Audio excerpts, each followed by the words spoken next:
You're ready? Okay, everyone. Can I, first of all, welcome you to tonight's public meeting. Thank you for making the effort to come along. It's very good to see all the seats full. We're going to have a discussion tonight, and hopefully we'll have a bit of involvement from you, and we'll have some questions and answers, and whether we agree with each other or not remains to be seen, but we'll have a fraternal debate, because regardless of any discussion that we have tonight on tactics, I think we all have to remember one thing unites us, and that is our belief in an independent Scotland. And that's clearly a goal that we all share. Sometimes when you're going out with your pals or your family, somebody says you should get the bus, somebody says you should use somebody's car, somebody says no, get the train. You all want to go to the same destination, but there's a difference of opinion about how to get there. And I think the independence movement has got similar characteristics. That doesn't mean we fall out with each other. Far from it. What I think we do is we try and bring the best of the arguments of everyone together, and then we build an even stronger argument to convince those who are yet undecided about Scotland's future that our future lies outside the crooked, corrupt and completely redundant British Union. Our future is clearly as a small but very, very proud independent country that wants to stand up on the world stage and say, we are here, we're no better than anybody else, we're no worse than anybody else. We'll make mistakes along the way, but any mistakes we make will be our mistakes rather than those of others being imposed upon us.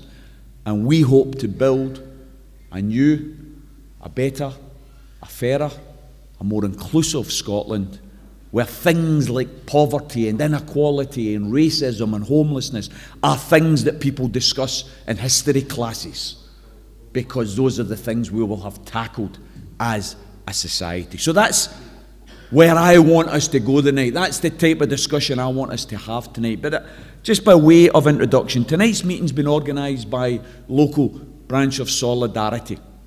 And Solidarity is a political party that is unashamedly socialist. We believe not just in an independent Scotland, but we believe in an independent socialist Scotland. We believe in an independent republic. We believe that the people are sovereign, that there is no place for an unelected monarchy in this new modern democracy that we hope to build. Not everyone will share our vision of an independent socialist republic. Some people just want independence. Some people want independence and maybe they want to retain the monarchy. Some people want independence and they want to stay within the European Union.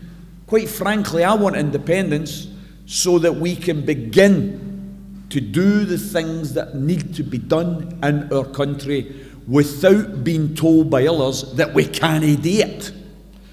And in order to do that, Solidarity doesn't just want independence, we want sovereignty, which means we have a difference of opinion with the lead political party in the independence movement, which of course is the SNP. Because the SNP believes we should be independent and members of the European Union.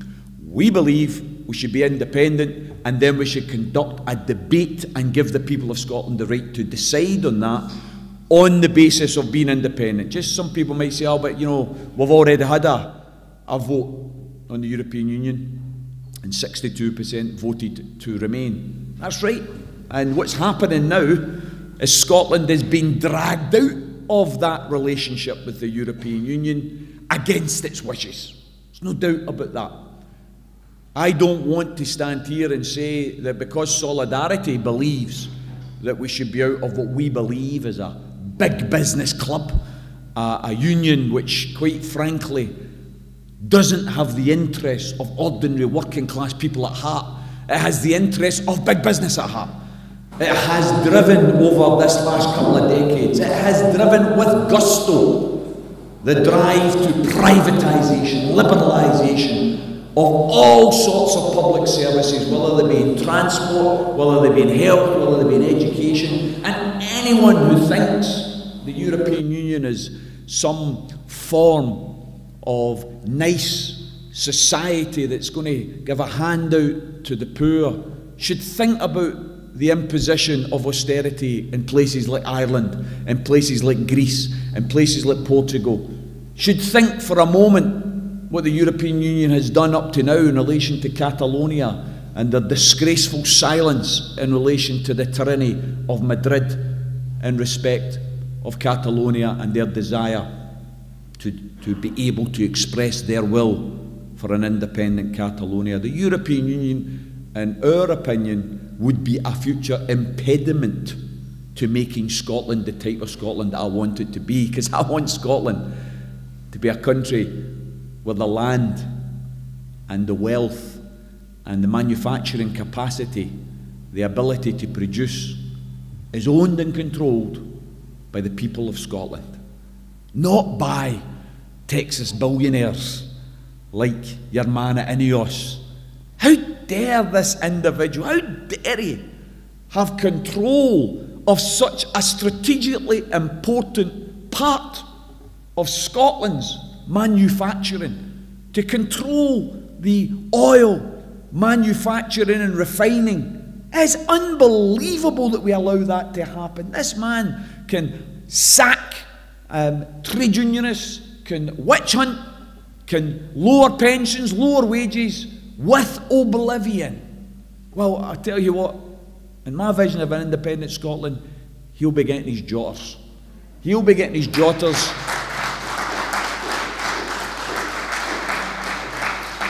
And such an important part of our economy will be owned and controlled by us collectively.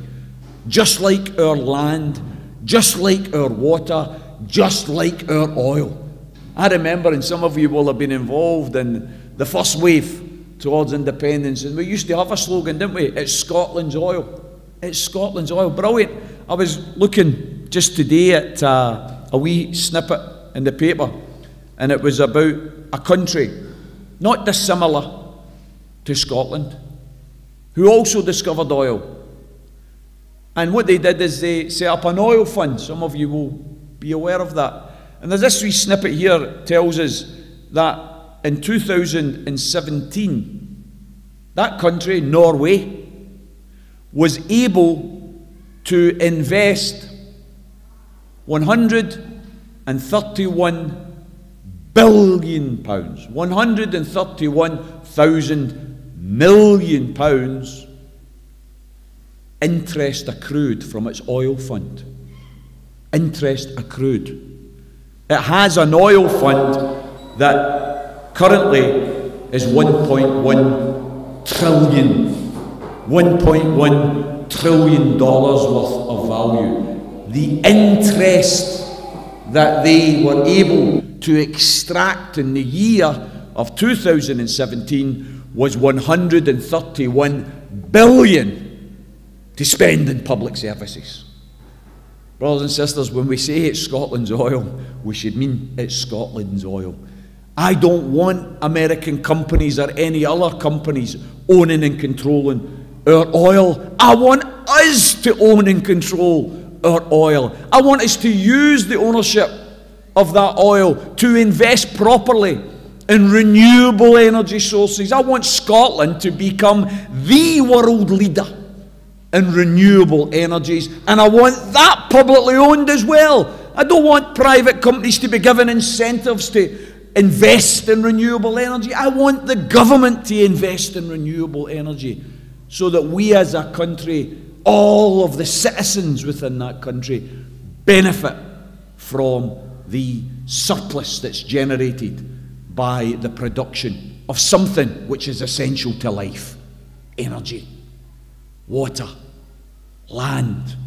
All of these things, as a socialist, we believe should be part of our common wealth.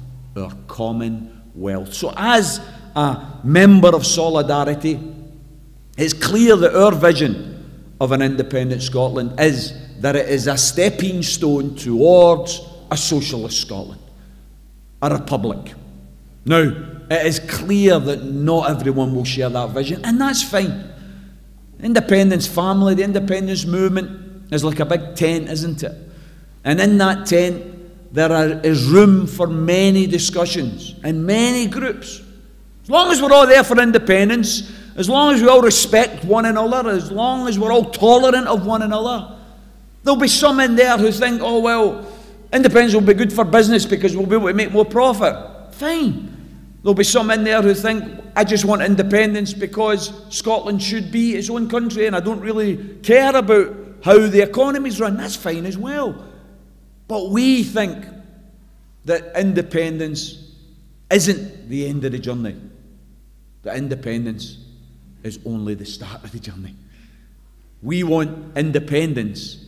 And people say, yeah, but Tommy, you're independent. Nothing will change. And they're right. Let's be clear about it. The day after independence, nothing will change except the ability to change everything. That's the point. That's the point. And it won't happen in a few months or even a few years. It could take a generation. But we have to understand that without grasping that nettle, without taking control of our own destiny, we are tied to a rotten corpse of a sinking ship that's going to drag us further and further down into that race to the bottom of privatisation, of lower wages, of 0 hours contracts. And by the way, I know some of you think, oh, it can't get any worse. It's going to get worse. Why? Well, think about it. From the multi-millionaire right-wing Brexiteers and what they see about Brexit, because their idea of Brexit isn't to do with those on the left and those in the trade union movement who are opposed to the bureaucracy of the European Union. What they see is the opportunity to build up new trade deals with different countries on the basis of we will lower standards. Come and invest. The wages will be lower. The hours will be longer. The pensions will be reduced. That will be the attraction to the Americas of the world. That will be the attraction to the Chinas and the Indias of the world. Come and invest here. We will make sure the population works for less and works longer. That's their vision of the future. And that's a vision that we will be attached to while we remain part of our UK. Brothers and sisters, what this meeting about tonight is to say that we believe the Scottish Parliament is something that is worth fighting for, that is worth defending. It has its limitations, of course it has. I sat in the Parliament for 8 years. I know that it's got its limitations, but I also know from those very early years the advantages of the Scottish Parliament. I remember having a discussion with my friend and comrade Dennis Canavan, who was elected in 1999 as an independent member of that Parliament for Falkirk. And I was elected as a list member for Glasgow. And the first thing I said I was going to do, because it was a transformation in some respects, in 1999 that I was elected to the Parliament and went in there with a wee suit on and a red tie. Because a number of years earlier, I'd been wearing a different attire. I'd been wearing a wee stripy blue shirt and standard issue blue denims from Saughton's Hotel at Her Majesty's pleasure. Because in 1992 I was in jail. I was in jail for my part in trying to prevent the first poll tax warrant sale, where a lone parent from Inverclyde who'd contacted the poll tax busters office in Glasgow in tears, desperate, because she returned from shopping one day to find the lock in her door had been changed. A note had been put in the letterbox telling her that she was to go down to the local sheriff officers of Abernethy, Macintyre on the high street where she would pick up her new keys, because sheriff officers had earlier that day forcibly entered her home when she wasn't there, removed her TV, a display cabinet and a coffee table, and were holding them to sell them at a public warrant sale in order to pay off her poll tax debt. And of course that was nonsense, because her poll tax debt was several £100. The combined value of the goods that had been taken were less than £100. So it was nothing to do with recovering debt, and everything to do with public humiliation. That's what they wanted to do. And when on the 1st of October of 1991 the sheriff officers turned up in Glasgow city centre, in the wee yard up at the Tron Gate, hoping to sell that woman's furniture, what they were doing was symbolic. They were going to send a message to everyone in Scotland: get into line, pay your poll tax, or this will happen to you. And that's why it was important that me and several hundred others turned up first thing in the morning at 7 and surrounded the blue transit van that the sheriff officers were sitting in with the furniture in the back, and refused to move, refused to budge, despite threats from the police, hundreds of whom had been mobilised to move us. We said, no, we're not moving. Subsequently, the police officer had to inform the sheriff officer that he couldn't guarantee his public safety, and therefore the warrant sale was cancelled.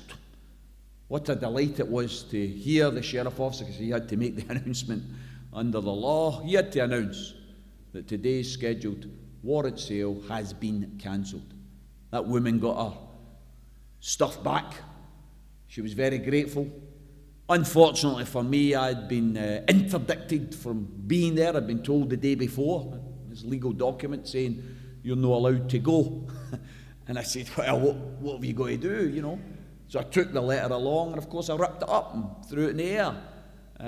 Quite an expensive wee piece of paper, I suppose, quite valuable in some respects. It cost me 6 months of my liberty, you know. I remember my lawyer saying at the time, don't worry about it, Tommy, these court orders are broke every day. Don't worry, nothing will happen. Nothing will happen. It's usually broken with partners that have got interdicts against abusive partners coming near them. Nobody ever gets to jail, don't worry about it. A few months later he was saying, I'm sorry about that one, I got that one wrong. And I get 6 months in jail for ripping up a wee piece of paper and helping to stop a warrant sale. But it was worth it. It was worth it, and if I had the decision to make tomorrow, I'd make the exact same decision 100 times over, no doubt about it. No doubt about it.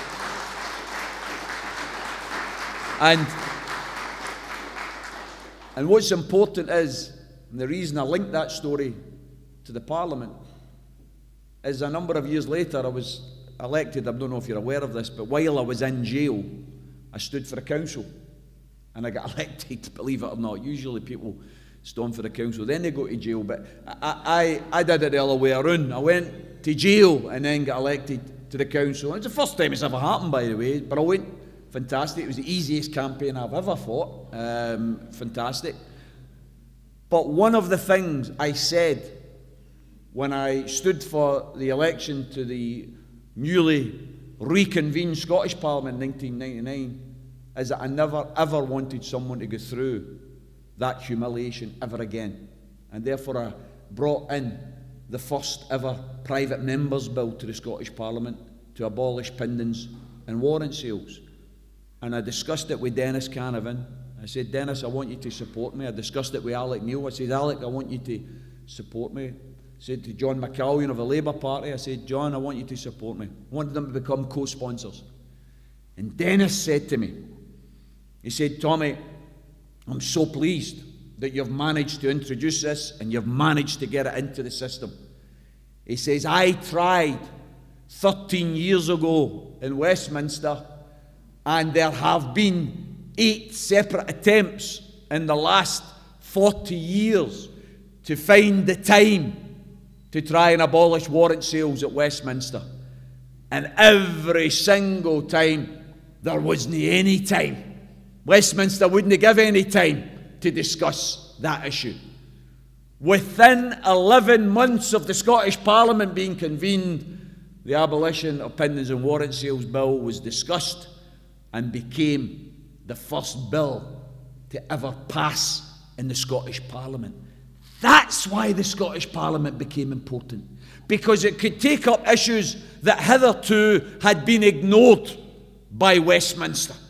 We took up that issue, we developed that issue, and ever since, the Scottish Parliament, in my opinion, has been a leader on issues. Some issues people say, well, it's not that important. Fox hunting, well, actually, I've got to disagree. Okay, it's not going to put food on people's tables, but I think it was important that the Scottish Parliament took a position of stopping cruelty to animals, of the pursuit of the unspeakable in pursuit of the uneatable, the toffs, blood sports. It was important that Scotland said no first. It was important, I think, that Scotland took a stand in relation to smoking in public places. Everybody used to have a go at us. Disgrace. That's rubbish. You shouldn't be doing that. That's a waste of time. No, everybody's doing it. It was important that Scotland said no to tuition fees and retained the idea of education based on a right, not a privilege, and not what your ma and dad could afford to pay. These are things that the Scottish Parliament has been prepared to lead on. And the truth is, the Scottish Parliament is now in danger of being unravelled, because the Brexit bill going through Westminster contains the catch-all clause that all of the currently devolved issues will be taken back to Westminster, and they may redevolve them. They may redevolve them. And some people say, well, that's the sovereignty of the British Parliament. They're allowed to do that. And the truth is, from a legal point of view, I agree with them. Legally, the British Parliament's sovereign. They could overturn the Scotland Act tomorrow. It's true. That's why we need to go here. That's why we need to abandon it, so that they can't abolish the Scotland Act in the Scottish Parliament. We have a situation where we have a meeting tonight, quite appropriate, 13th of March. Because on the 13th of March last year, Nicola announced that she was going to bring forward a motion into the Scottish Parliament in order to pave the way for IndyRef 2. And true to her word, on the 20th of March, 1 week later, that said motion was introduced. That motion read that the Parliament acknowledges the sovereign right of the Scottish people to determine the form of government best suited to their needs, and therefore mandates the Scottish Government to take forward discussions with the UK Government on the details of an order under Section 30 of the Scotland Act 1998 to ensure that the Scottish Parliament can legislate for a referendum to be held that will give the people of Scotland a choice over the future direction and governance of their country at a time and with a question and franchise determined by the Scottish Parliament, which would most appropriately be between the autumn 2018, when there is clarity over the outcome of the Brexit negotiations, and around the point at which the UK leaves the EU in spring 2019. Brothers and sisters, that motion was debated in the Scottish Parliament. Actually, was over a 2-week period, and then the vote was delayed because of a terrorist incident in London. It was eventually voted on, and by some 69 votes to 59, the Scottish Parliament endorsed that. There was an amendment from the Greens, which was only an amendment, no deletions, and that amendment was to ensure that 16 and 17-year-olds and EU citizens were allowed to vote in that subsequent referendum. That was accepted as an amendment. Brothers and sisters, our argument here tonight is that mandate is democratically achieved. It is live, and it has to be used. It has to be used. I would prefer, personally, and make some points about it. I would prefer September of this year. I would prefer a short 4-month campaign. By the way, why have it any longer? Why have it any longer? The arguments are by and large known, and the less time we give to that unionist brigade to muster the bias media, the better. Let's have a short, sharp, educated, enthusiastic campaign where we put the facts, where we raise the aspirations, where we say loud and clear that all of the lies that were told in 2014 now stand exposed. Further powers my arse. The vow wasn't worth the paper that it was written on. That's the reality. And the problem with Project Fear, the big problem with Project Fear, in my opinion, is it's a one-trick pony. It's a one-trick pony. You see, you can tell the pensioners through your organised phone banks and your targeting and your dropping of stories that they're going to lose their pensions in an independent Scotland. You can tell the people that B&Q is going to close and the Royal Bank of Scotland is going to close. You can tell the shipyard workers that there'll be no more frigate orders in the Clyde. You can put out stories about how, if we vote yes, there will be a new depression across Europe because of it. All of those stories were real. All of that crap was promoted, propagandized, pushed by the organs of the state, particularly the British Bias Corporation, but all of the other Muppets in Fleet Street, the hired liars. Those were the types of stories that were put out there. Well, now we know, brothers and sisters, that Royal Bank jobs and B&Q will close anyway. Now we know that the Clyde won't get orders anyway. Now we know that pensions aren't safe anyway. Now we can go to the people of Scotland, securing the knowledge that that one-trick pony of lies won't work again. Won't work again.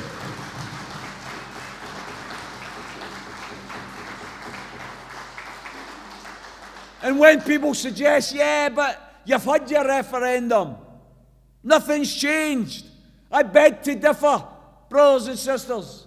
I beg to differ from a number of points of view. First and foremost was the 2015 general election. If ever there was a change of circumstances that justified a new referendum, it was surely that tsunami of Scottish politics, that unbelievable result, political earthquake. 59 seats, and 56 of them go to the only party of the mainstream parties that supported independence. 56 out of 59. By the way, it should have been 57. It should have been 57. I've got to say, and I've got friends in the Green Party, I appeal to them not to stand in the seat in Dumfries where they split the vote and they allowed Mundell to stay in. Please, let's learn the lessons of that, folks. Let's learn the lessons of that. When electoral alliances are necessary, let's swallow our pride and let's swallow our own ambitions and let's unite around the Independence Party that's able to unite the biggest votes. That election was an absolute earthquake. Some of you will be older than me, some of you will be younger than me. But hopefully all of you will recognise that the idea in Scotland that the Labour Party was reduced to one MP at a general election, that represents an earthquake. That represents changed conditions that justifies a new Indy referendum. That alone, in my opinion, Then you had the 2016 Scottish elections, where again the SNP won that election.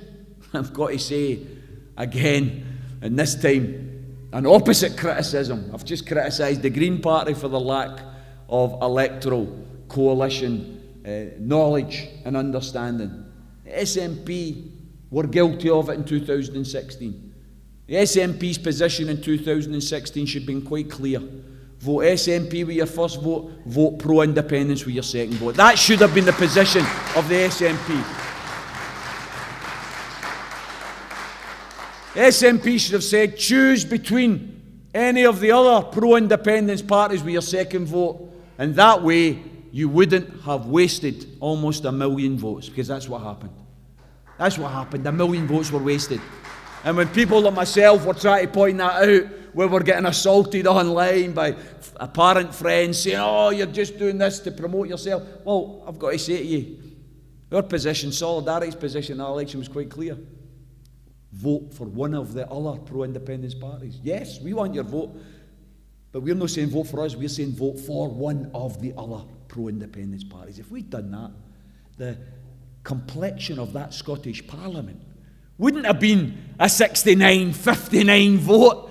It would have been an 80 or a 90 vote for the new referendum, because the Tories and the Red Unionists wouldn't have won the seats that they won if it hadn't been for the disaster on the list that happened in 2016. Then we've got the 2017 general election. And you see, this is getting used in some quarters. It's a horribly biased and warped and distorted narrative that's getting promoted by the media and all their unionist friends. You would think the SNP lost. you would think they lost the election. The SNP in 2017 won the second biggest electoral triumph in their entire history. But apparently it's a loss, and it shows that there's no appetite for independence. Brothers and sisters, the truth is, in 2016 the SNP fought for the right to call another referendum, and they won. They look at their constituency vote, they won hands down. In 2017, tactically the SNP, in my opinion wrongly, fought that election saying, no, it's not about IndyRef 2, despite the fact the unionists spoke about nothing else. And you know, that's a wee bit like getting into the boxing ring and saying, I'm going to box you, but I'm putting my right hand behind my back. It was silly. It was tactically wrong. We should have had the SNP in 2017 saying, we've already won the mandate last year. This is to get a renewed mandate. This is to build up that mandate. Instead of that, they said, no, it's got nothing to do with it. And the SNP's vote between 2015 and 2017 was 500,000 lighter. Most of whom, 75% of whom, never voted for anybody else. They stayed at home. They stayed at home. Now, my argument, people may argue differently, my argument is just because they weren't enthused the way they were. 85% turned out in the referendum.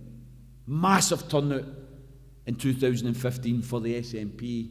And then 2 years later, when you're fighting an election and you're saying, oh, it's not about independence, is it any wonder a lot of people say, oh, well, I'm not voting then. I'm not going to bother. 500,000 less votes, 75% of whom stayed at home. That's the result of not putting it as a priority. However, the point is, that's 3 elections in a row that the party of independence has won in Scotland. If that's not a mandate, what the hell is a mandate? And of course you then add in, and by the way, you don't need it, my opinion, but let's add it in anyway, the Brexit result and the fact that 62% of Scotland voted one way, different from our UK, and yet Scotland's going to be dragged against its will down the Swanee and down the tubes along with Westminster. That has got to surely be enough to convince you that it's changed circumstances that justifies a new referendum. Some people say, yeah, okay, and I've heard this argument, I've read the argument. Why don't we wait until 2022 and let's try and win the Scottish Parliament election again? Brothers and sisters, I've got to say this to you, two things. One, please waken up and smell the coffee about what's happening right now. The Scottish Parliament has been undermined. The Scottish Parliament and all that it stands for is having powers removed from it by the Westminster government, here and now, by a party with less than 20% support here in Scotland, thinks it's got a mandate to do these things. It doesn't. By the time we get to 2022, we may find that the idea he has ever been able to hold another referendum has gone, has vanished. And who's to say by the time we get to that stage that the Unionists will have built up the level of confusion, the level of distrust, that say, for instance, the SNP don't win a majority in the Scottish Parliament in 2022. Some people say to me, Tommy, it's a gamble to go in September because we might not win. By the way, hey, doesn't matter what fight you're involved in. Doesn't matter what fight, you're always running the risk that you might lose. But one thing's certain above all else: if you don't fight, you'll never win. If you don't fight, you'll never win. And those who say we run the risk of losing if we go too early, they're using the opinion polls as the barometer. And that's something we have to take up head on here. I've got articles in front of me which I think are compelling in relation to that argument. This argument here, and this is from the 23rd of January 2013. 23rd of January 2013. It's in the Guardian newspaper. Support for Scottish independence slumps to the lowest level since devolution. And it's all about the social attitude survey, apparently a detailed examination of the attitudes of the people of Scotland, and it says only 23% support independence, only 23%. And then you go to the Scotsman newspaper of the 12th of October 2013, 11 months before the referendum. Scottish independence support at only 25%. And it goes on to talk about how support for Scottish independence has flatlined. It has stayed at 25% successively for the last 3 months. This spells disaster for the Yes movement, according to this article. Brothers and sisters, that's what they said in January 2013. That's what they said in October of 2013. Based on those who are telling us we shouldn't be going for the IndyRef Tour now, they shouldn't have went for IndyRef 1. We shouldn't have went for the first one.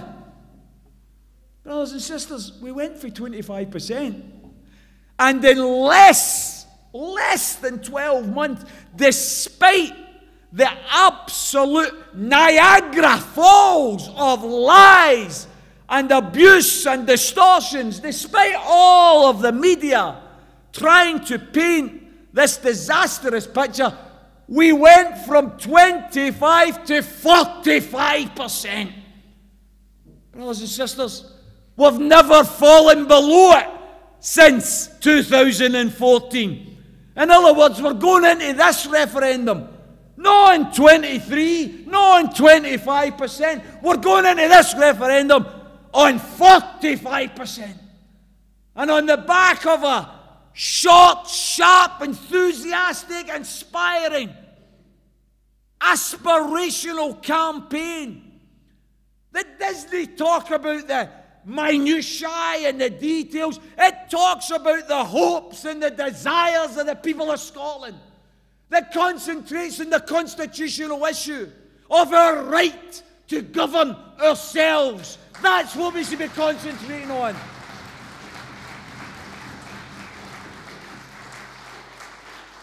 And based on a campaign with our army. Some people say that we've got a sleeping army. Some of us haven't been sleeping. Some of us have still been organising meetings and events and demonstrations. But undoubtedly, there is a yes army waiting to be called to arms. The Unionists, on the other hand, are deflated. They are stuck in their project fear. They're stuck in their negativity. We have got hope in our hearts. Based on a short 4-month campaign, brothers and sisters, we can go from 45 to 65. That's something. That's something that's within our abilities. We don't need to. We don't need to. All we need to do is go from 45 to 51. That's all we need. Brothers and sisters, anybody in the independence family and the movement who thinks we can't do that, I don't know where they've been for the last few years. 2014 set Scotland alight politically. We raised the hopes and aspirations of young people in a way that has never been done before. We engaged our whole population. Never before had you had an 85% turnout in a referendum. 85%. And all of the psephology shows us that the majority of young people, up to 70% of young people, voted yes. The majority of the working class voted yes. The people who voted no were the people who Project Fear targeted. The elderly and the wealthy. Now, personally, I don't think we're going to win the wealthy round. Because the truth is, in an independent Scotland, the super wealthy aren't going to be as wealthy. And I don't think we should cry about that. Because they'll still have their 2 and 3 cars, and they can still have 4 and 5 holidays, but they might not have 5 and 6 cars, and they might not have 7 and 8 holidays, and they might only have 1 house or 2 instead of the 3 or 4. Is that something that we should be worried about, should be crying about? No. So we might never win the wealthy, but I think we can win the elderly. I think the elderly know in their hearts that they were wrong to do what they'd done, because they stomped on the dreams of the young. And I don't think they'll do it again. I think they've seen through the lies now the way most people have done. And that's why I appeal to the SNP. The SNP, who in my opinion, I'm a Solidarity member, I'm a socialist. But quite frankly, I have absolutely no problem in endorsing the idea that we unite at Scottish and general elections around the idea of voting for the SNP. And some people will say, and this is an important argument, it's an argument that's going to lead to more confusion, folks. That's why the delay could be even more problematic. Some people will say, Tommy, you're a socialist, for God's sake. How can you possibly say vote SNP now that the Labour Party at a UK level has changed, now that Jeremy Corbyn is the leader of that party, been twice elected? And I'm going to say some things here that not everybody will agree on, but I'm going to say them because they're in my heart. And that is that I don't attack Jeremy Corbyn personally. I know Jeremy. I met him way back in 1989 when I was invited to address the campaign group of Labour MPs down in Westminster and asked them to endorse and support the mass campaign of non-payment. And Jeremy was one of those who said yes, along with Tony Benn, along with Terry Fields, along with Dave Nellis, along with a whole number of left Labour MPs at that time. And Jeremy, since then, on, I would say, 90% at least of the issues that have faced us, I would say I shared his opinions, particularly on international war, poverty, inequality. But Jeremy, I say not as a critic, but as a comrade, I say to you, please raise the blinkers from your eyes.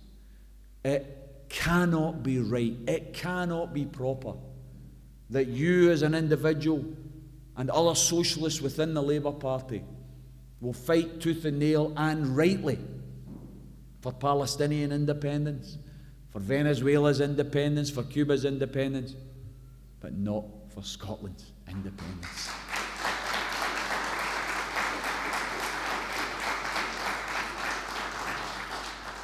I appeal to Jeremy Corbyn, I appeal to the left in the Labour Party.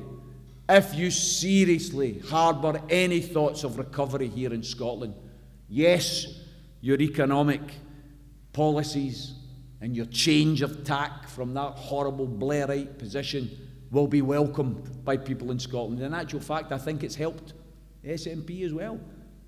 Because I don't think we would have seen the statements from the SNP at the end of last year at the conference, which were very welcome.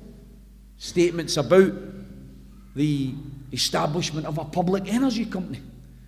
Statements about the need for more public ownership, looking towards the railways and examining public ownership. I think the fact that the Labour Party has moved to the left has helped push the argument within the SNP to the left as well, so I welcome that. But the Labour Party will never recover in Scotland until it raises the blinkers from its eyes to our democratic right to an independent Scotland. That's what they have to do. What might happen between now and 2022 and another general election, another Scottish election, what might happen is confusion could reign. Majorities could be reduced. We might lose the ability to call another referendum. I don't think we should run that danger, folks. I don't think we should risk it. I would appeal to you and to our wider audience via Independence Live here tonight. I would appeal to us as a movement that we don't shout each other down, that we don't shout traitor or treachery at those who disagree with us, but that we argue cogently that from a tactical point of view, we have to use the mandate that we have. From a political point of view, and I'll finish on this point.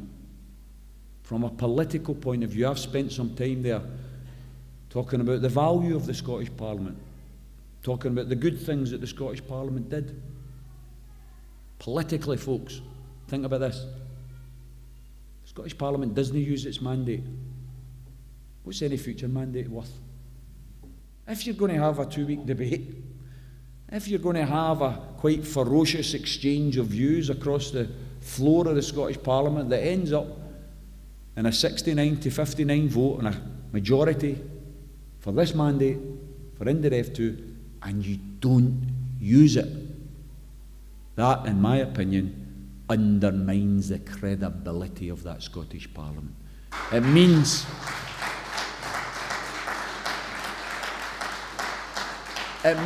that any future discussion, any future debate, people will say, this doesn't matter. They never do what they say they're going to do anyway. Well, folks, we've got enough of that in politics. I think we're all scunnered, aren't we? With people that say one thing before they're elected and do another thing after they're elected. I think we would be super scunnered if we have a Scottish Parliament saying they're going to do something and then no doing it. So please, I appeal to our wider independence movement. I appeal to the SNP, who by and large I think are doing a good job in difficult circumstances. Yes, I wish they would make a bigger stand against the austerity cuts at a local authority level. I think they have to stop implementing cuts and start fighting cuts. Let's have more defiance and less compliance is what I think we need at a local authority level.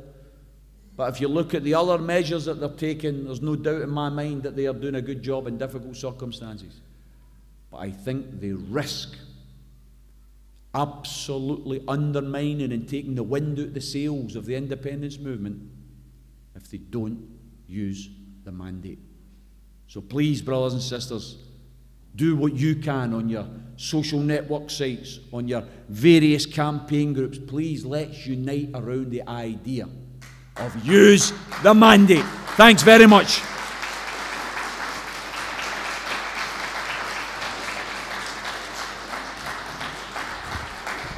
You get a break?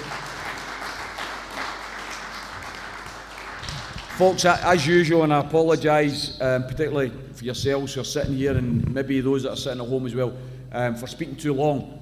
What I've been advised from the organisers of the meeting is, because there's teas and coffees and lovely big cookies up the back there, that we should have a 10-minute break to allow you to use the toilet, get a coffee or a tea and get a wee cookie.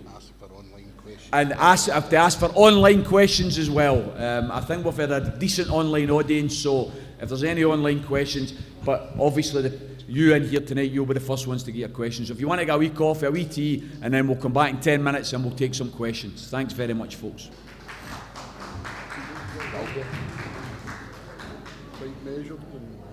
Right.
we go live, but we'll try and get things wound up around about. Okay, folks, welcome back. Independence Live is now with us again. As I've said earlier, is Ian up? Brilliant, Ian. We have around half an hour or so. We don't need to use up the full half hour. It's been a long evening. We've been here almost an hour and a half already, but this is your opportunity to either make points or ask questions. I certainly don't have a monopoly on wisdom, so if anybody has issues or points that I've missed out and you think I shouldn't have missed out, or things that I should have emphasised a bit more or a bit less, then please feel free to raise them in the next 15 or 20 minutes or so. So, can I see, first I've seen Sean there. Hi, Sean. Is there anybody with a question? Oh, there's some online questions, but I want to take some questions for the audience first, if there are some. Is that working? Yep. Tommy, you don't believe this, actually, looking at me, by the way, but tonight, actually, I'm not speaking on behalf of, I'm speaking as of one of them, an old age pensioner, right? So-called. So look at me. You were actually sort of made mention in your speak there, actually, about the role between Project Fear, pensions, and young people. I want to make the point, actually, that I looked not so long ago at a table of the level of pensions throughout Europe and in Mexico. Just shows that the people like myself, who are now pensioners, get the picture. Out of 30 countries mentioned in Europe, and as a matter of fact, Mexico is mentioned as well, from 1 to 30, Britain was 30th in the level of pensions. But I think we should be actually linking between the young people and the older people, the older adults they call themselves, because not so long ago, people, I was a young person. So come together, fight together for that level of understanding and economics that we're talking about. Thank you. Thank you very much. Job.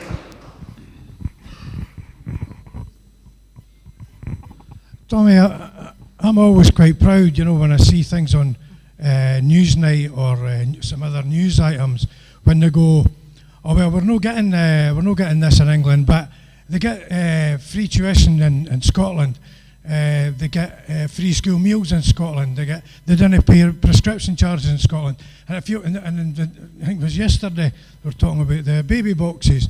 And they're going, they get these baby boxes in Scotland, they didn't get that in England. And I always feel great about that, you know, it's great. But the problem is, Tommy, we've still got food banks. So there's only so much that the Scottish Parliament can do. And until we get independence, we're always going to have food banks. But even then, it's still no guaranteed that we'll not have food banks. So I would like to know, you know, what you would do about the poverty situation. I mean, the fact is, we've got, 240,000 children in Scotland still in poverty. So the Scottish Parliament is clearly not enough to solve the problems of the people in Scotland. And I'd just like to make one final point about pensioners, because I'm one myself. And a wee disagreement with you here. It wasn't just fear that made pensioners vote no at the 2014 referendum, in my opinion. A lot of it was a loyalty, a misguided loyalty towards the Labour Party. And I think because that's a generation that always voted Labour, their parents voted Labour and their grandparents, whatever, if the Labour Party was there, was invented then. But it was just a traditional thing with people, and it was so hard to get them away from the Labour Party. And in my area, in Fife, it was Gordon Brown, who is God, still God to a lot of people, despite his lies and despite the fact that he was involved in an illegal war in Iraq.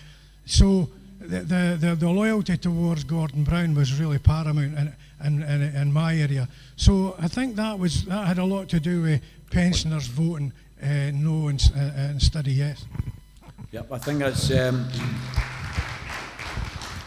that's a very fair point, Jock, that the Labour Party's role in 2014 was despicable. There's absolutely no doubt about it. I often tell the story about the night of the referendum, and I was invited into the heart of that horrible beast at British Bias Corporation headquarters to be on their referendum show.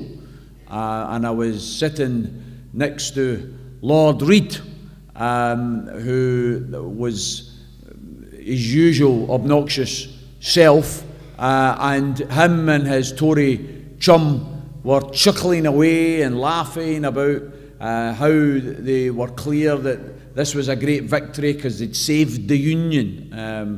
This is a former communist who used to believe in revolution, actually celebrating the saviour of the British Union. And then a tweet come through, and wee Glenn Campbell read out this tweet, and it was from Joanne Lamont, who was at the time the leader of the Scottish branch of the British Labour Party. And Joanne had tweeted, "Great victory for Labour tonight. Great victory for Labour tonight." And I said then, and remind any Labour person that I ever meet, I remind them of this, I said then that what Joanne Lamont should do and what the Labour Party should do is they should go and look up the term Pyrrhic victory. Pyrrhic victory. Because it evolved from a Greek general who, in order to win one particular battle in the course of a war, he expended so many of his troops and he put so much effort into winning that battle that he ended up losing the war. And that's where the term Pyrrhic victory came from. And I said, that's what Labour's won tonight, a Pyrrhic victory. You may have won this one vote, but you've lost the hearts and the minds and the loyalty of the working class of Scotland. And perhaps even that most loyal section of the Labour vote, which is the elderly vote, there's no doubt about it, but even that elderly vote, I think, has been shaken and stirred. And I think as long as we take up full frontal the lies that they were told and take on board the points that have been made about what is it you're fighting to save, the lowest pension in the whole of the European Union. Let's go for independence and let's build the best pension in the European Union. That's the argument.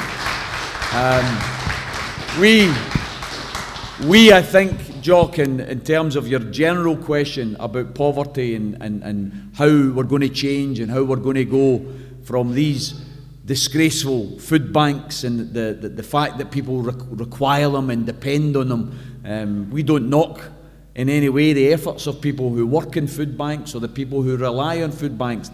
Unfortunately, they are a lifeline for a lot of people who have been sanctioned and who have found themselves without a penny to spend. But when we hear the unionists tell us, oh, don't vote in the independence, the banks are going to leave, the Royal Bank's going to shut down, we say, no, the only banks shutting down in an independent Scotland are going to be food banks, because we won't need food banks in an independent Scotland. I think it's dead important that we don't, symbols are important in politics. They're not everything. I'm not somebody who thinks that waving a flag is the most important thing to do. And I don't think that independence is about changing the Union Jack to the saltire and everything will be all right then. Changing the flag doesn't change people's lives, but changing the flag gives us the opportunity to change the pension, to change the wage level, to change employment security, to get rid of 0 hours contracts. It gives us the ability to change everything. And that's the arguments, Jock, I think we have to take up with even more gusto this time around than we did in 2014.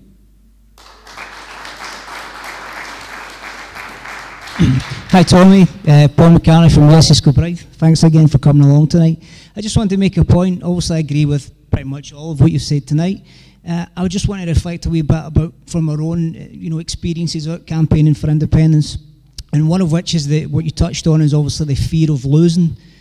I heard a chap on the event that was held by the guys at IndyRef last week, in which the chap that was on from the Socialist Party made that clear and started talking about Quebec and all these other bits and bobs.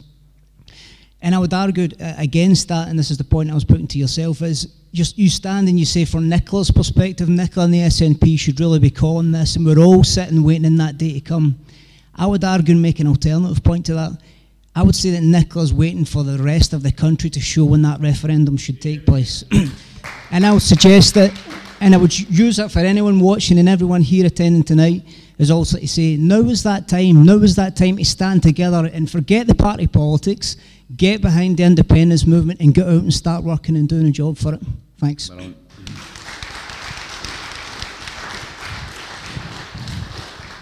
Paul, I'm very proud to have Yes East Kilbride representatives along here tonight, because Yes East Kilbride is an example to everyone in Scotland, because I watch the Facebook posts, I look at the campaigning that you guys are doing, the fact that you're on the street every other week, you're there, you're speaking to people, you're engaging with people, you're planning for the future. That's got to be the earmarked role model for the Yes movement as a whole. And the other thing is, you're a very inclusive group. You don't exclude anybody, you include everyone who wants to be involved in the Yes movement. That's got to also be a marker for the future. I hope, in my heart of hearts, there is a spring conference, I believe, coming up for the SNP, and I hope that at that conference there will be an announcement. That's what I'm hoping. And I'm hoping that announcement is going to be that either September's the date, or at the very latest March of next year. I think, personally, the earlier we go, the better for us, because we're better prepared than them. We're better prepared than them. And I don't wish to attack those that are arguing for caution. For goodness sakes, I know you're doing it with the best intentions, but I plead with you to examine the type of material that I referred to tonight, where we were and where we got to, where we are now and where we can go. Examine all of that, and I think the case for going for September is overwhelming. Okay, any other points? There's a wee mic here, folks, and I think you have to bring it up to your mouth. Just on the issue of food banks, would we have food banks if we still had strong trade unions? I think the answer would be no. And the youth change the world. They change everything, and it's up to the youth to find out how to join a trade union, how to get together, how to fight for more. Because there are people now working really hard jobs for £10 an hour. 40 years ago, my husband was earning £7 an hour. How can they still just be earning £10 an hour for doing a manual labourer's job? Absolutely.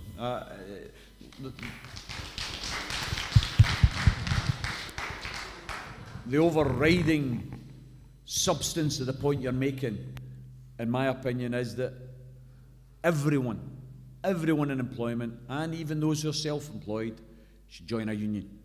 Join a union, because you are stronger when you're united with other people. Some people say to me, "Oh, Tommy, I don't need a union. I'm working in McDonald's, and if I give out the subscription, it's a lot of monthly payments for me to join a union."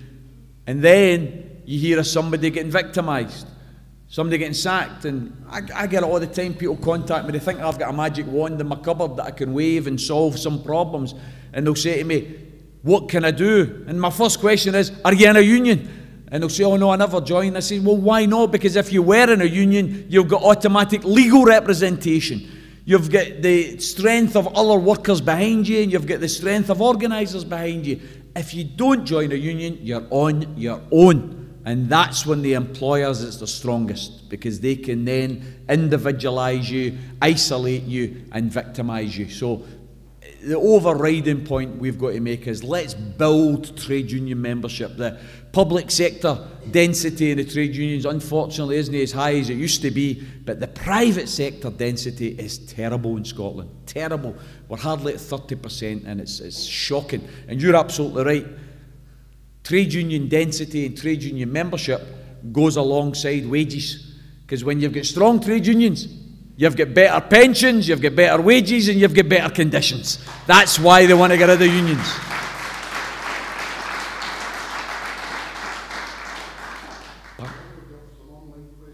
Take an online question and I'll come to Pat. Perfect. Okay, so next question we've got in is from Dr. Mark McNaught. saying, please ask Tommy, I know you justifiably have negative views of the EU, but would you not agree that it is vital that Scotland remain within the EU single market and regulatory structures before deciding its future relationship with the EU, EFTA, or whatever Scotland decides? I think the most important issue that we need to address here and now is our own independence. So I'm not saying vote independence and leave the European Union.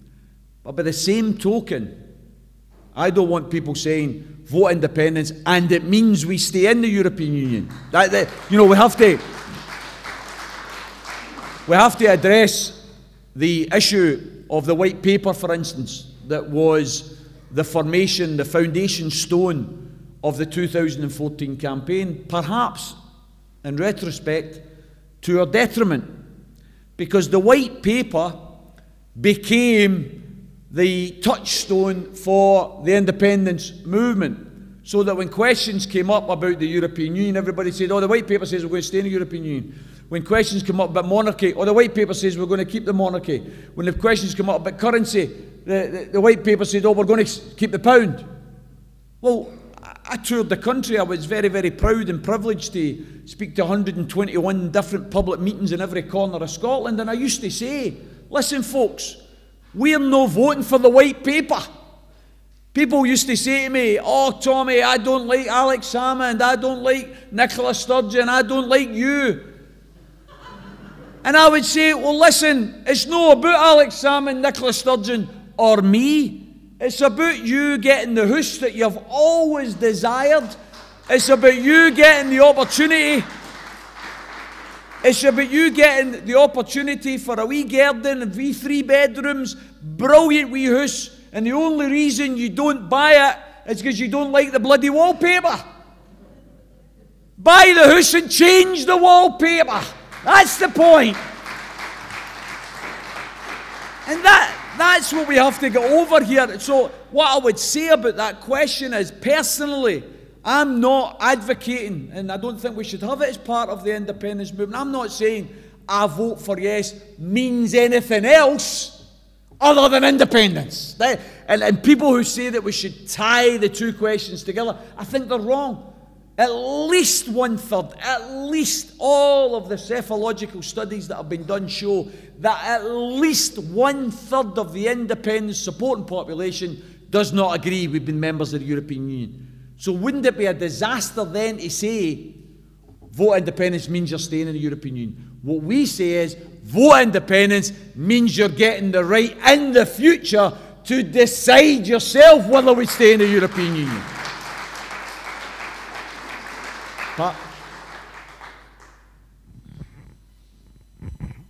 Just to bring it back to the theme of tonight, the importance of using the mandate. Can you extrapolate on the effects of what they call the Henry VIII law, wrapped up in the Great Repeal Bill and then rebranded as leaving the EU bill? The importance of what will take place on the 29th, 30th of March 2019 and the effects that ministers will have by that law. Yep. Pat, the issue quite clearly is that the repeal bill includes within it the provision that all of the powers that are to be repatriated from Europe return to Westminster, alongside all of the powers that hitherto were devolved powers of both the Scottish and the Welsh parliaments will also go back to Westminster. And that was in the original Brexit bill. That's why it was called the Henry VIII power grab. It included something like 131 different provisions. And the Tories said, oh no, it's no, oh, it's no, oh, it's no. And then they said, all right, okay, we'll bring forward amendments. And they brought forward amendments and they said, okay, we don't need this, this, this and that.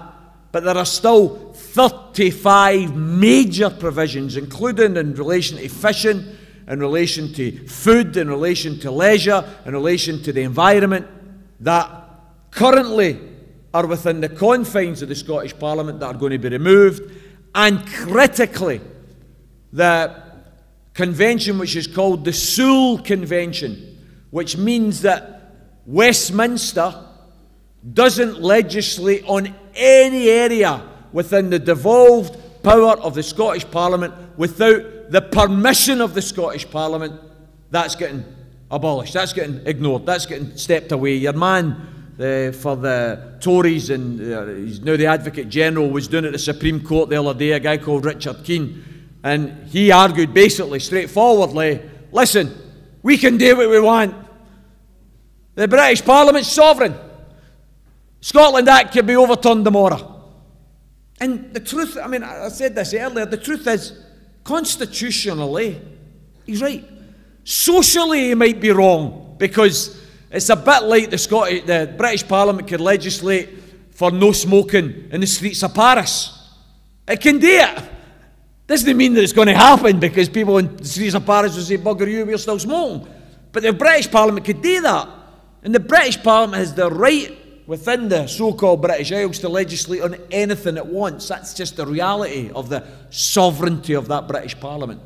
The way round that part, quite clearly, is independence, that we utterly rip up the Treaty of Union and we build our new country with our own constitution, democratically discussed and decided, so that everybody's aware of the powers that they have and the responsibilities that they have. But if we don't, my worry is by March of next year, we might not have a Scottish Parliament that's able to call a referendum. That's the big, big worry for me.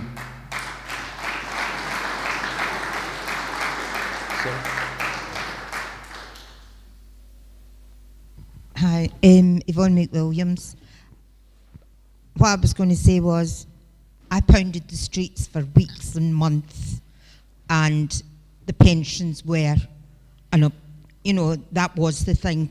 And I'm not talking about pensioners, I'm talking about 50-year-olds who were frightened about their pensions. They had been scared by the civil service and told, you'll not get your pension if you vote for independence. But what I was going to say was, God, I've forgotten now, George MacDonald put it perfectly. The first meeting we had after the referendum, he says, don't worry about it, it was only a trial run. Good. Yeah. Absolutely, George.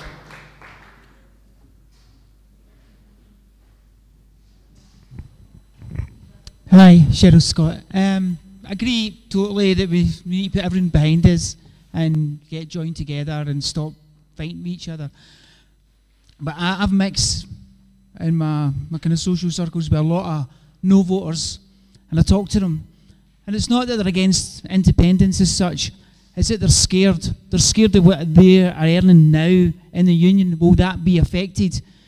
What we need to do is get our ducks in a row and have the answers for them. We didn't have the answers in 14. The big things that were pensions, as is mentioned a lot, and the currency, that scared these people. I'm not going to give a pound after you get independence.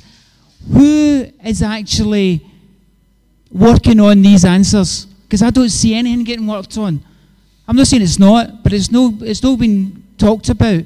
We need to be telling these people, your wealth, your individual wealth is safe if you vote yes. And if they get that, and they've told me this, they will vote yes, but they voted no before because nobody could answer their questions. And there is a rump of them, as we all know, are never going to vote anything else but for the union, and they're a lost cause.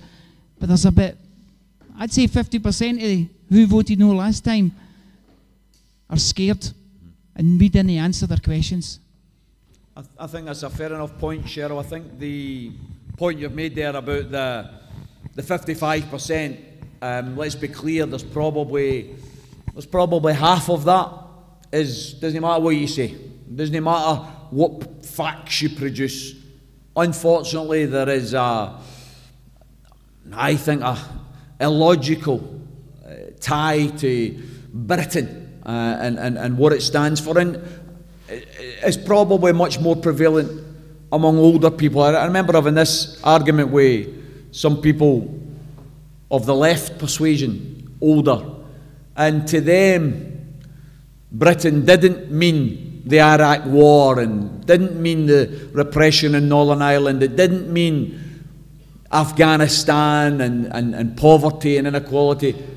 It meant standing up to the Nazis. It meant the Second World War. That was their vision. I think that generation are moving on. I think that thought process is less prevalent than it was. But there is a soft no, I would say, of about maybe 40% or so, where if the answers on currency and the answers on wages and the answers on pensions were a wee bit more straightforward and I think a bit more ambitious as well, Sheridan. I felt that we approached the official yes campaign, approached the last referendum with a wee bit of a damage limitation sort of attitude. Don't scare the cattle. Don't say anything that could frighten people. And so everything was about being safe and being safe and being safe.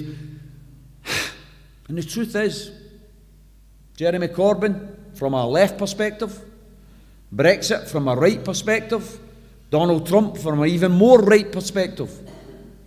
If there's one thing you learn about those three phenomena, it is that take things on, head on. Don't be frightened of being radical.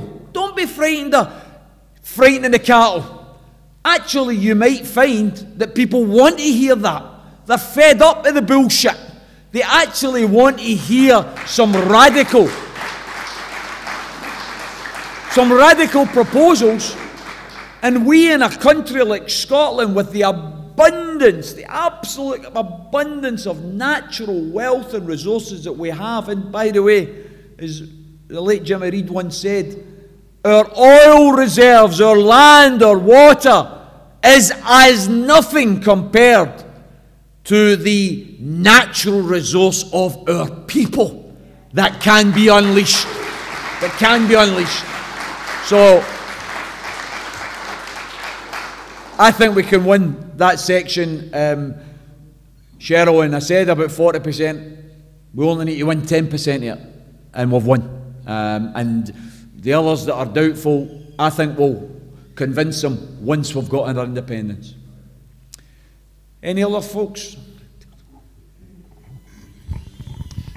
George MacDonald here.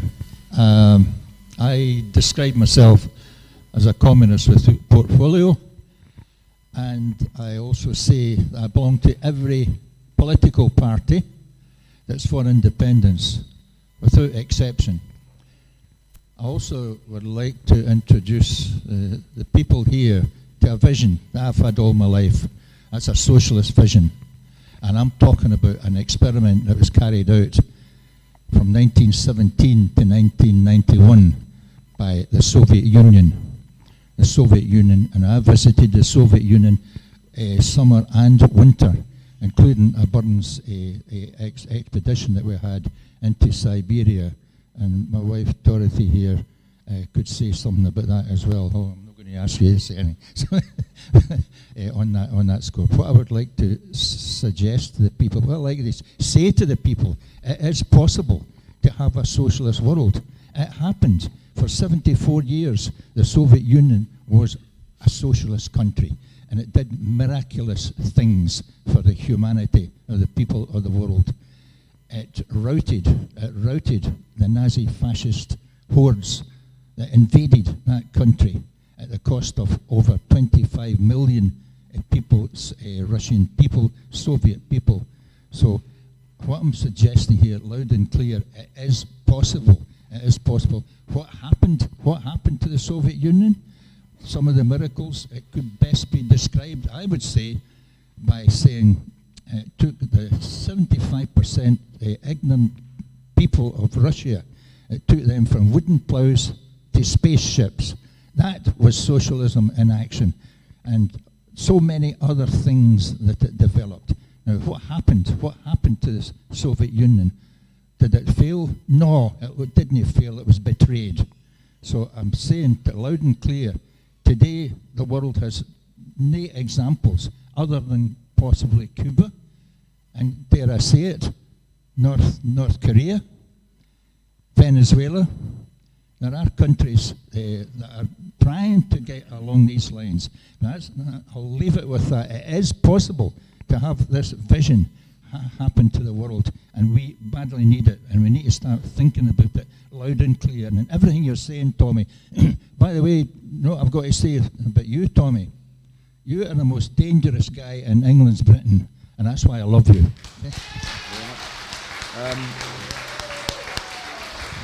Here, Job.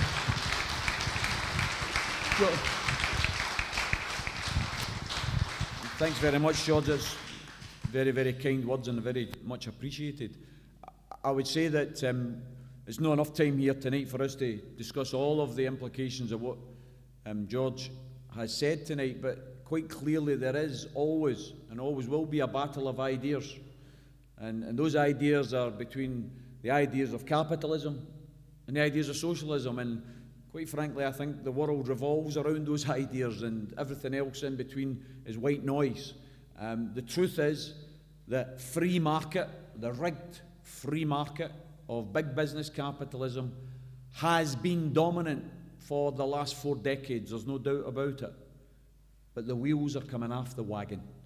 More and more people are seeing the weaknesses in a system where you can have 100-odd people in the world whose combined wealth is more than 3.5 billion people on our planet. That's the reality of what we've got now. You look at Oxfam's figures, 100 billionaires with more wealth than 3.5 billion people. That's capitalism, and that's not the future I want to build. That's not what I want for my Wayne, and I hope it's not what you want for your Wayne either. There is more than enough wealth in our society, not to drag people down, but to raise people up. That's what we want to do.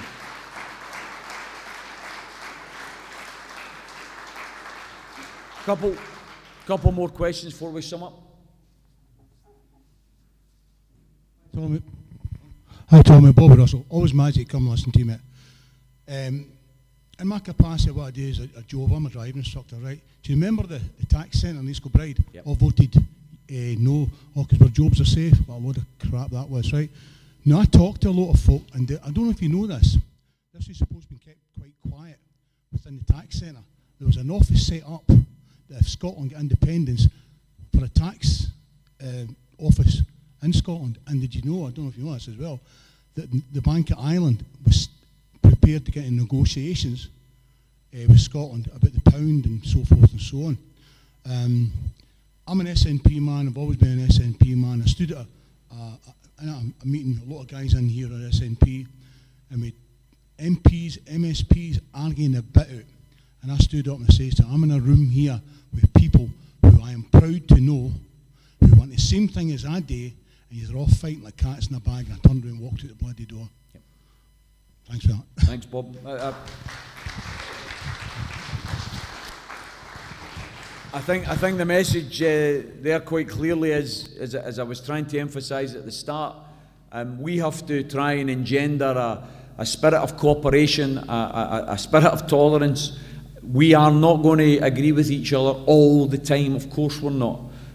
We're all in families. How many times do you fall out with your brothers and your sisters and your cousins and your aunties and your ma's and your dads? We have faults. Of course we do. But we all love one another. And we all know that deep in our hearts, we're all after the same things. And I think the Indie movement has got to develop that robustness, that ability to absorb all the differences, but still promote a message of unity. We all march together for independence, regardless of whether you agree with the person that's marching beside you on the question of currency, the question of monarchy, the question of Europe. These are things that we can decide after independence, as long as we're marching first and foremost for independence.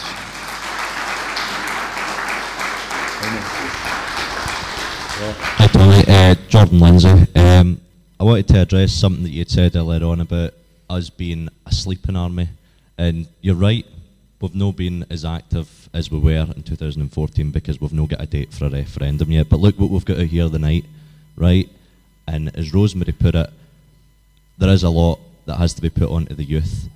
I think I was 15 when I first joined with you, and we fought against the bedroom tax, and it started in here, you know, that night. So it is possible for young people to rally together, to have a great idea, have a great team and push through, and we won that one. Absolutely. We did. So there is no reason to stop another mass group of young people pushing through for a second independence referendum, and I'm all for having it this September, Tommy.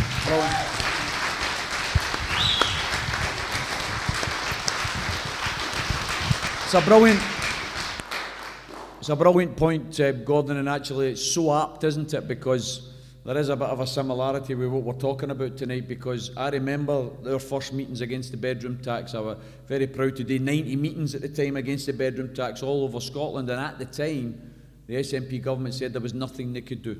There was nothing they could do. After the movement built, the SNP took the decision to effectively subsidise and make sure the people of Scotland never suffered for the bedroom tax. Now, some people will say, with a bit of credibility, they'll say, why should you do that? All you're doing is subsidising the British government's cuts. Well, that's fine, and there's an element of truth there. But you know what? Sometimes that's what you have to do. And the SNP were right to write off the bedroom tax for ordinary people, because they shouldn't be suffering from those cuts. We should do the same, by the way, with the local authority cuts as well. But the point is, the SNP government were compelled to recognise the strength of the movement and the strength of feeling, and they changed their position. I don't think they need the same level of campaign, because I think there is a significant section of the SNP who also believe, like us, that the mandate has to be used. So, in many respects, it might be an easier battle to win, but it still has to be fought.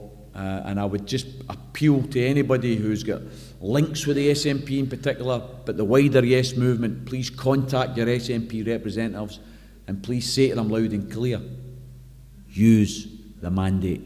Use the mandate. Just another one at a time, folks. Just a couple of comments that have come in online. First one was from David Jameson saying, I agree, Tommy, everyone needs to unite to get the independence. Then they can work to suit themselves. Let's not forget the main aim. Kind of backs up what Jordan's saying there.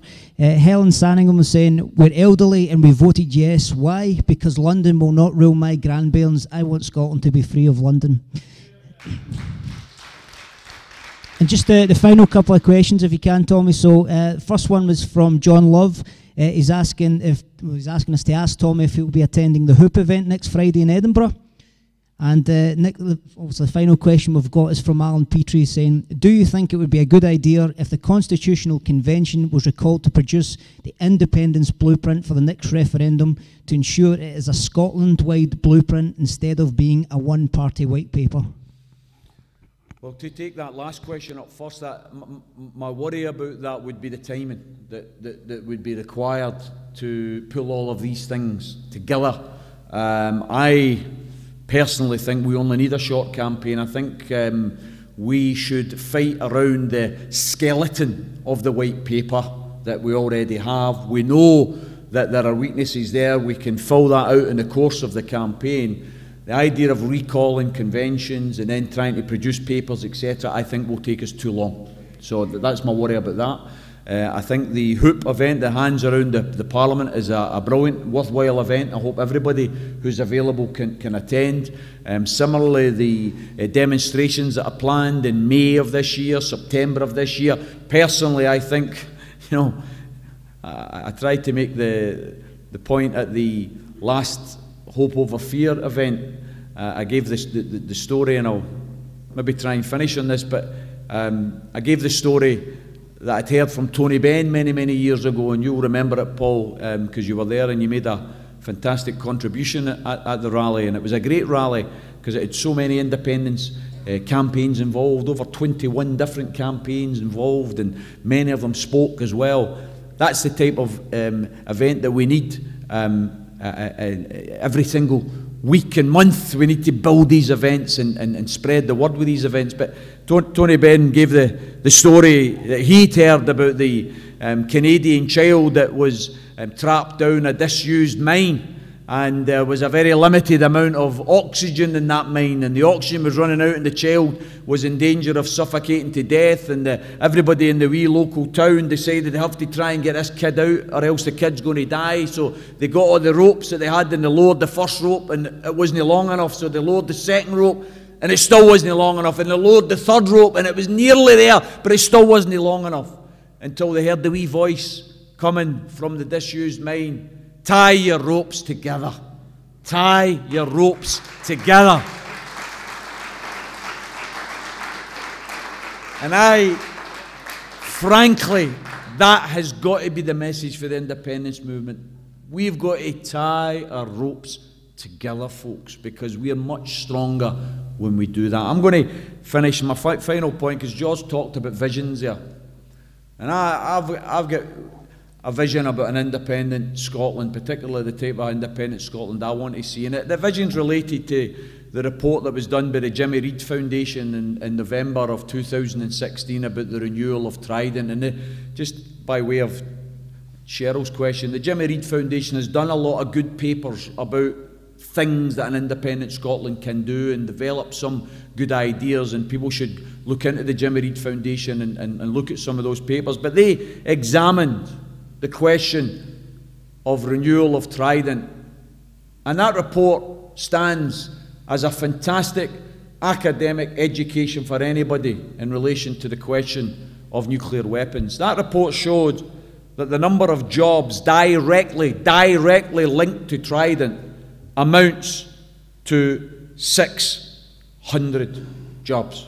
600. 520 who are on their missiles and the equivalent, and 80 on maintenance. 600 jobs. That's all that are directly tied to Trident. There are another 3,721 jobs at Coolport.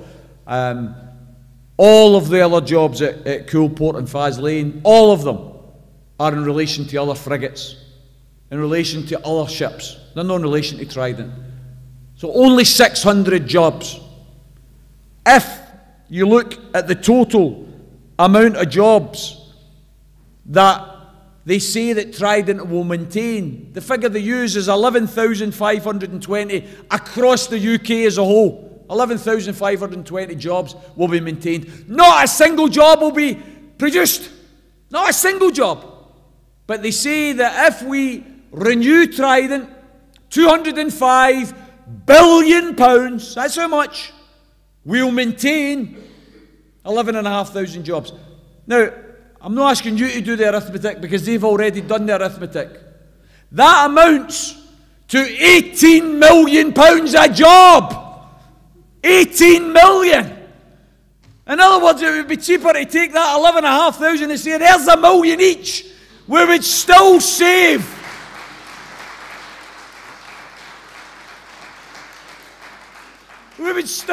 over 160 billion by doing that, folks. My vision of an independent Scotland is when we're walking down Sucky Hall Street, when we're coming out the railway station at Queen Street or Central, those who are standing there shaking the cans, who are currently collecting for the sick children's hospital, or for kidney dialysis machines, or in order to dress up and improve some of the wards and the hospices across Scotland, they won't be there. They'll not be in the streets. They'll be replaced by people, and they'll give out wee missile stickers, and they'll say, please help us, we're donating for Trident, please give us some money.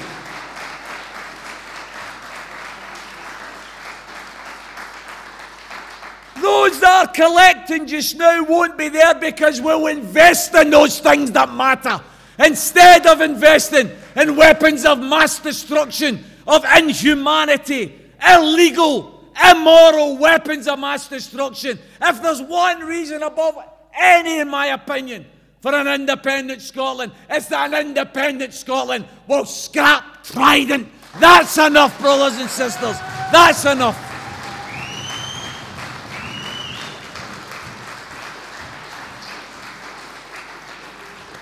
Sorry, I sometimes get carried away. People often berate me for shouting. I apologise. I get carried away. I'm emotional. Folks, I'm going to close tonight's meeting. I'm going to thank each and every one of you for attending.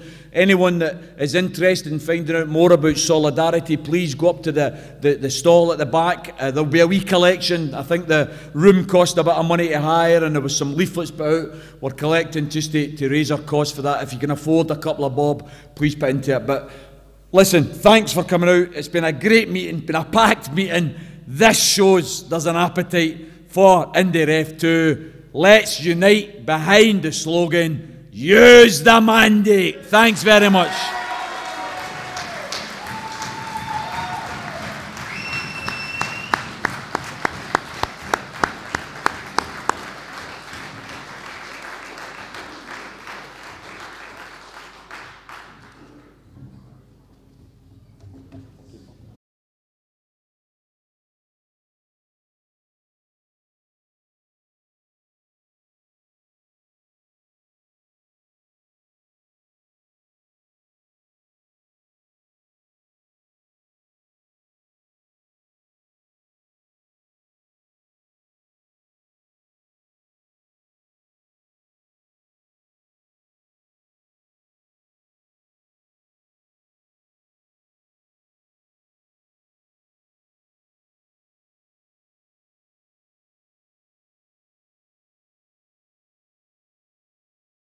Everybody's leaving, but there's a representative for Scottish CND on the 17th of March down at the Helensburgh Parish Church. There's a very important event, and please, what I'm going to do is ask you to put your hand up.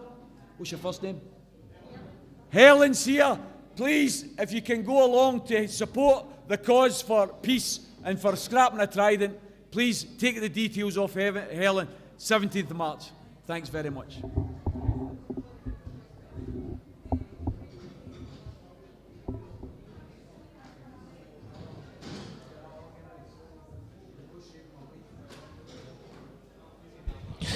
Hi folks, apologies about that. Just a reminder to those watching. Are you hearing this? You're hearing this, right? Aye. So apologies, just to those watching it, enjoy the show tonight. Thanks for tuning in. If you tune in tomorrow night on the Independence Live service, we've got two great, fantastic events coming up for you. The first one is also the Yes Eastwood event, which is taking place from 7:30 onwards, and there's also the ICANN event that will be taking place in the Nobel Prize against the Trident campaign. So certainly stay tuned. We've got another great week of fantastic events taking place at Independence Live. Thanks folks, good night.